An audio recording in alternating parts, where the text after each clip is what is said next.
The International Crimes Tribunal has imposed a ban on the dissemination of inflammatory remarks by Awami League President Sheikh Hasina in the media and on social media platforms.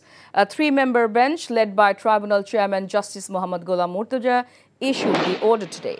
The tribunal also directed the BTRC to remove the remarks from digital platforms. Earlier, the prosecution filed a petition with the tribunal requesting a ban on the circulation of Hasina's controversial statements. Prosecutors argued that Sheikh Hasina, who is wanted for charges related to genocide and crimes against humanity, has been making provocative statements while living in exile in India. The petition specifically sought to block any statements by her that incite hatred against the country, its people, or the current government on social media and in the media.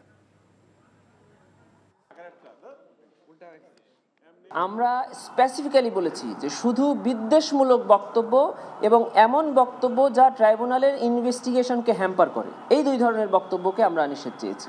সবকিছু শুনে আমাদের আবেদনটি tribunal মঞ্জুর করেছেন। সরকারের যথাযথ কর্তৃপক্ষকে tribunal আদেশ দিয়েছেন যে এই সকল হেট স্পিচ যেগুলো এখনও বিদ্যমান আছে সেগুলোকে রিমুভ করার জন্য এবং ভবিষ্যতে যেন এই ধরনের কোনো হেট স্পিচ আর পাবলিক বা ব্রডকাস্ট না হয় সেজন্য উনি আদেশ প্রদান করেন। শেখ হাসিনার কিছু বক্তব্য এবং ফোন আলাপ ফাঁস হয়েছে। উনি বলছেন তোমাদের বাড়িঘর পোড়াচ্ছে, তাদের কি বাড়িঘর নাই? এই শব্দগুলো দিয়ে এই মামলার ভিকটিম এবং উইটনেসদেরকে এক ধরনের থ্রেট দেওয়া হচ্ছে। এই ধরনের বক্তব্য যদি পাবলিকলি পাবলিশড হয়, ব্রডকাস্ট হয়, তাহলে আমরা ট্রায়ালের সময় সাক্ষীদেরকে আর ট্রাইব্যুনালে আনতে পারবো না, তারা ভীতিগ্রস্ত হবে।